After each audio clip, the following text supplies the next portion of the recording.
Telugu Desam party చేస్తున్నటువంటి అవినీతుల్లో ఒక్క అవినీతి గురించి నేను ఈ వీడియోలో మీ అందరితో షేర్ చేయాలనుకుంటున్నాను. అదేంటంటే, ఒక సాధారణ ప్రజలందరూ మీరు ఆలోచించాలా, ఒక మొక్క నాటడానికి మనకి ఎంత ఖర్చు అవుతుంది, ఒక మొక్క కొనుక్కొని వచ్చి దాన్ని నాటి దాని చుట్టూ ఫెన్సింగ్ వేసుకోవడానికి మనకి ఎంత ఖర్చు అవుతుందో ఒక్కసారి మీకు మీరు ప్రశ్నించుకుని అది ఎంత అవుతుందో మీరు ఒకసారి మనసులో పెట్టుకొని చెప్తా. నెల్లూరు మున్సిపల్ కార్పొరేషన్ లో ఇప్పుడు మొక్కలు నాటే కార్యక్రమం 48,000 మొక్కలు నాటాలా అనేటువంటి ఒక కార్యక్రమానికి శ్రీకారం చుట్టారు ఈ తెలుగుదేశం పార్టీ నాయకులు పొంగూరు నారాయణ గారు. అయితే ఒక మొక్కకి అక్షరాల 11,888 రూపాయలు ఖర్చు పెట్టడానికి గవర్నమెంట్ నుంచి ఆయన అనుమతులు తీసుకున్నారు. 11,888 రూపాయలు ఒక మొక్కకి అవుతుంది ఖర్చు.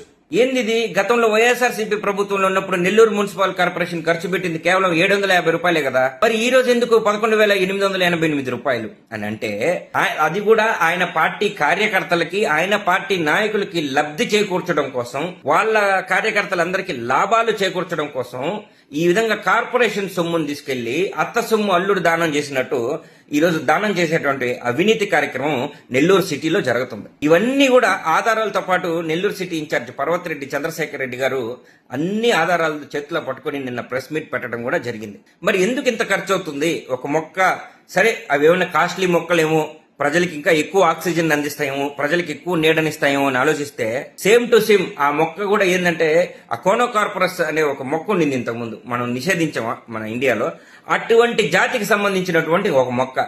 అది భూమిని పాడు చేస్తుంది, ఇది వాతావరణాన్ని పాడు చేస్తుంది. దీనివల్ల ఆక్సిజన్ రాదు, అది ఎప్పుడు కూడా కార్బన్ డైఆక్సైడ్ ని విడుదల చేస్తుంది, ఆక్సిజన్ రాదు. అంటే ఆ చెట్టు కింద ఉండడానికి, మనుషులు ఉండడానికి పనికిరాదు.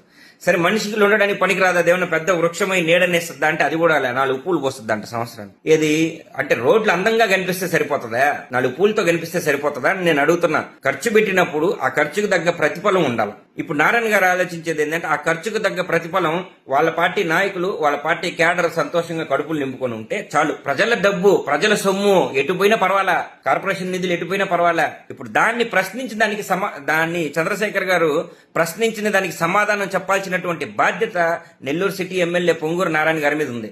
మరి ఆయన ఏమైనా సమాధానం చెప్పారా? ఇంతవరకు ఇట్లాంటి ప్రెస్ మీట్లు ఏమైనా పెట్టారా?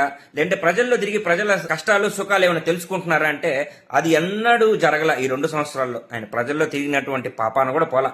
ఎప్పుడు అమరావతి హైదరాబాద్ లోకల్లో స్థానికంగా ఏదన్నా ప్రోగ్రాం ఉంటే, వాళ్ళ పార్టీకి సంబంధించినటువంటి ప్రోగ్రాం ఉంటే ఆయన కనిపిస్తారు తప్ప ప్రజల కష్టాల గురించో, ప్రజలకి సంక్షేమాలు తీసుకురావడం గురించో ఏ రోజు కనిపించరు. సరే, ఇప్పుడు నారాయణ గారిని సూటిగా ప్రశ్నించారు చంద్రశేఖర్ గారు. ఏమని?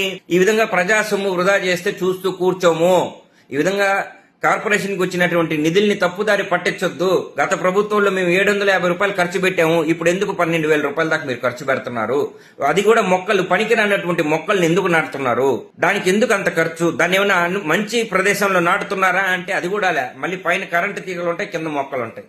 అంటే ఒక 2-3 నెలలు ఈ మొక్క ఎదిగిన తర్వాత మళ్ళీ కొట్టుడు, మళ్ళీ కొత్త మొక్క తెచ్చేసుకునే కార్యక్రమం మళ్ళీ చేసుకోవాలి. కాబట్టి మళ్ళీ ఈ కార్పొరేషన్ నిధుల్ని పక్కదారి పట్టించాలి. కాబట్టి ముందు జాగ్రత్తగానే కరెంటు తీగల మీద మొక్కలు వేసుకుంటున్నటువంటి వైనం నెల్లూరులో జరుగుతుంది.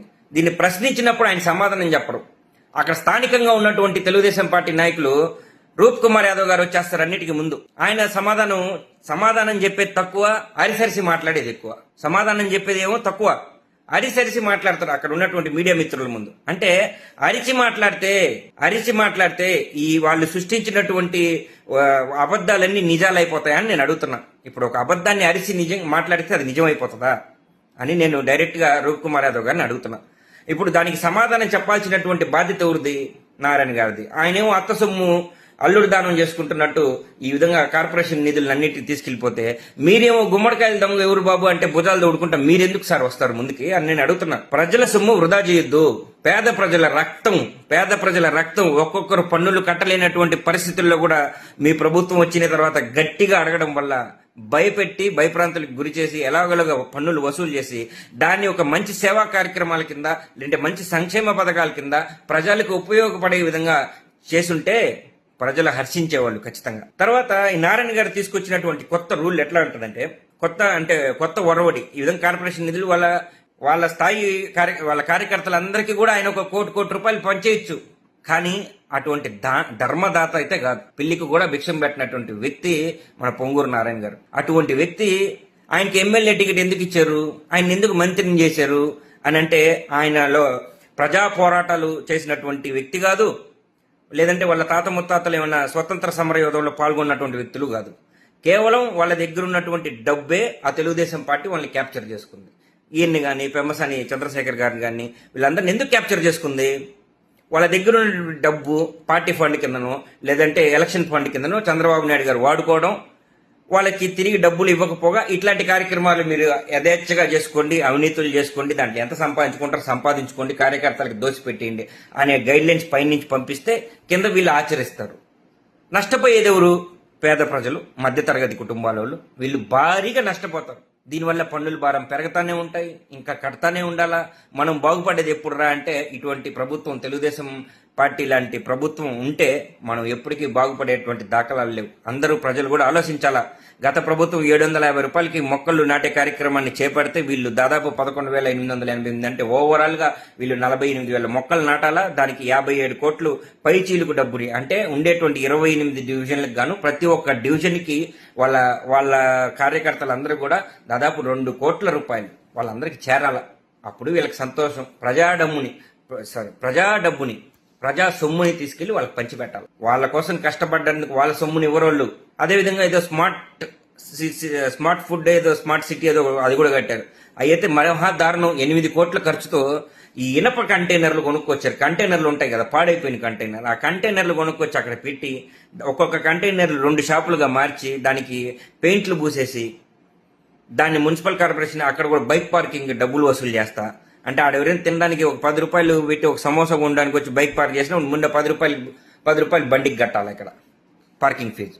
అటువంటి పరిస్థితులు తీసుకొని వచ్చి అక్రమంగా డబ్బులు సంపాదించుకోవాలా, వాళ్ళ కార్యకర్తలకు దోచిపెట్టాలా అనేటువంటి ఒక అవినీతి నెల్లూరు సిటీలో ఉంది. నెల్లూరు సిటీలోనే కాదు, ఇది ఎక్కడెక్కడైతే తెలుగుదేశం పార్టీకి వాళ్ళు డబ్బుని ధనం పరంగా వాళ్ళు సపోర్ట్గా పార్టీకి నిలుస్తారో అటువంటి కార్పొరేషన్లు అన్నింటిలో కూడా ఇలాంటి పరిస్థితులు ఉంటాయి. మీరు కూడా మీ కార్పొరేషన్ పరిధిలో ఇట్లాంటి అవినీతులు ఉంటే ఖచ్చితంగా దాని మీద గలం ఇప్పాల్సినటువంటి బాధ్యత మన వైఎస్ఆర్సీపీ పార్టీ కార్యకర్తల మీద ఉంది. దీని గురించి ఇప్పటికి కూడా మేము ఒకటే డిమాండ్ చేస్తున్నాం. చంద్రశేఖర్ గారు ఒక లెక్చరర్, ఒక ఉన్నత స్థాయి కలిగిన వ్యక్తి, ఒక ఎమ్మెల్సీ. ఆయన ఒక ఆధారం లేకుండా ఖచ్చితంగా ప్రెస్ మీట్ పెట్టి మాట్లాడరు. ఆధారాలతో పాటే నిన్న వచ్చినటువంటి మీడియా మిత్రులందరికీ ఆధారాలు చూపించి మరీ నిన్న మాట్లాడారు. అదేవిధంగా పొంగూరు నారాయణ గారు కూడా దీని మీద ఒక ప్రెస్ మీట్ పెట్టి, లేదు మీరు మా మీద బురద జల్లుతున్నారు, మీరు అబద్ధాలు మాట్లాడుతున్నారు అని చెప్పి ప్రెస్ మీట్ పెట్టి ట్రాన్స్పరెంట్ గా, ఒక పారదర్శకంగా దీని మీద వివరణ ఇవ్వాల్సినటువంటి బాధ్యత ఒక ప్రజాప్రతినిధి అయినటువంటి పొంగూరు నారాయణ గారికి ఉంది.